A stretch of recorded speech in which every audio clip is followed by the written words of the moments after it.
शुभ भावना से अपकारियों पर उपकार करना ये बाप समान वृत्ति है।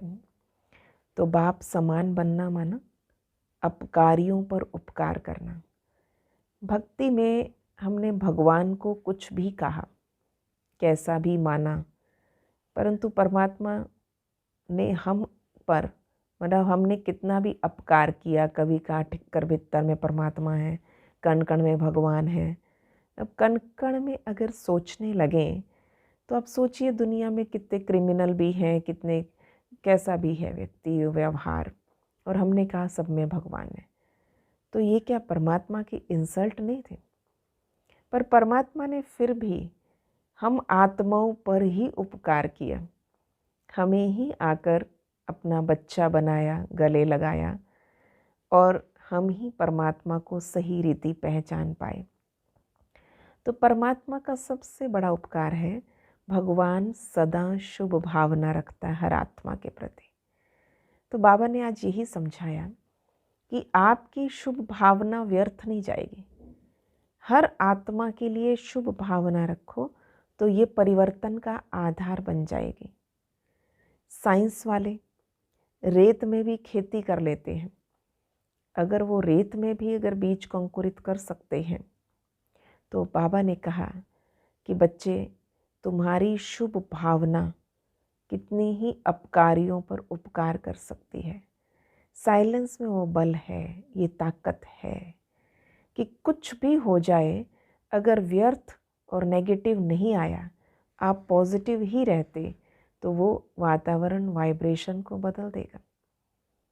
तो ऐसी आत्माएं दूसरों को परिवर्तन करने का आधार बनती हैं जो शुभ भावनाओं से भरपूर है। तो ऐसी शुभ भावनाओं का फल अगर देखना है तो अपने अंदर व्यर्थ और नेगेटिव को समाप्त कर दें। तो जितना पॉजिटिव माइंड होगा, पॉजिटिव वाइब्रेशन होगा, एटमॉस्फेयर ऐसा बनाएंगे, तो उसके लिए अपने अंदर की शक्ति को, सामर्थ्य को पहचानो। और हम इतने समर्थ हैं, परमात्मा सर्वशक्तिमान, तो हम आत्माएं भी उसी की संतान हैं। तो जैसा जैसा समय, उस अनुसार हर आत्मा में बल भरना, उसे शक्ति देना, ऐसा रहम भाव हो, इतना शुभ भाव हो, तो वो आत्मा परिवर्तन क्यों नहीं होगी? तो सारे परिवर्तन के आधार को पहले समझना है। तो हम सब आत्माओं के आगे परमात्मा सबसे बड़ा एग्जाम्पल है। भगवान का उदाहरण अपने सामने रखना है कि भगवान अपकारियों पर उपकार करने वाला, तो मैं आत्मा भी ऐसी ही रूहानी रहम दिल बन जाऊं। तो अपने रहम के वाइब्रेशन, यानी हर आत्मा का परिवर्तन हो, हर आत्मा भगवान से जुड़ जाए, तो इस तरह का रहम हो, सच्चा रहम। क्योंकि यहाँ पर जो दान, महादान देना है, वो कुछ स्थूल रूप का नहीं, परंतु ज्ञान का, खुशी का, आनंद का दान दे रहे हैं। हर एक के प्रति ये भावना हो कि ये भी आनंद से भरपूर हो जाए, ये भी खुशी से भरपूर हो जाए, इसकी उदासी मिट जाए। ऐसी भावनाएं रखकर अगर सेवा करेंगे तो सेवा अवश्य फलीभूत होती है। तो आज इसी का अभ्यास करेंगे। अपकारियों पर भी उपकार, गाली देने वाले को गले लगाना, अर्थात आप किसी की बातों से प्रभावित नहीं, किसी के बोल और शब्द आपकी स्थिति ना बिगाड़ सके, तब ये ऊंचा कार्य होगा। ताकि कोई कुछ भी कहे, हमारे मुख से सिर्फ फूल बरसे। भगवान ने हमें टाइटल दिया रूप बसंत का, तो ऐसा ज्ञानी योगी जीवन हो कि जिससे हम दूसरों का भी जीवन ज्ञानी और योगी बना सके। ओम शांति। मैं किसी के बोल व व्यवहार से डिस्टर्ब नहीं हो सकती, क्योंकि मैं आत्मा बाप समान हूँ। मैं रहम दिल आत्मा रहम के सागर की संतान हूँ। मुझ आत्मा को इस ड्रामा का सब पार्ट मालूम होते हुए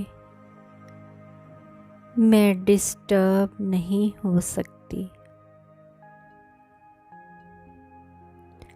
स्वयं ज्ञान सागर परम पिता ने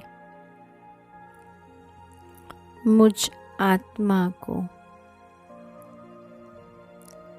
अनादि, आदि, मध्य और अंत का पाठ समझाया है। सब कुछ जानते हुए, देखते हुए मुझ आत्मा को साक्षी होकर सबके पाठ को देखना है।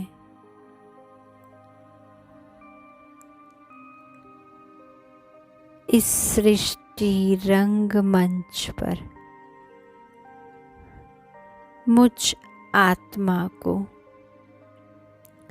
अनेक आत्माएं मिली। मुझ आत्मा का अनेक आत्माओं के साथ कर्मों का हिसाब रहा। अब स्वयं संगम युग पर भगवान ने मुझे कर्मों का राज समझाया है।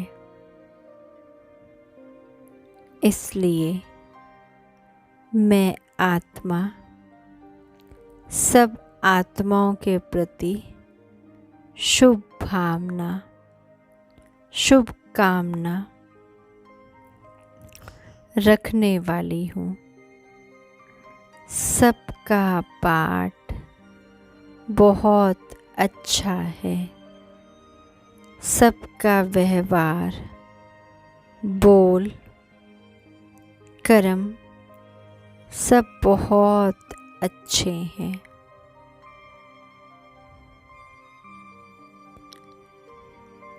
हर एक के पाठ को देखते हुए उसे स्वीकार करना, दुआएं देनी, मन से अच्छे वाइब्रेशंस देने, सबके प्रति प्यार की भावना रखनी, यही मुझ ज्ञानी तो आत्मा का कर्तव्य है। क्योंकि मैं आत्मा बाप समान हूँ। जैसे मुझ आत्मा के पिता का कर्तव्य, वैसे मेरे कर्तव्य। मैं मास्टर बाप समान आत्मा हूँ। अनुभव करते जाएं इस स्वमान को, इस अभ्यास को। ओम शांति, ओम शांति।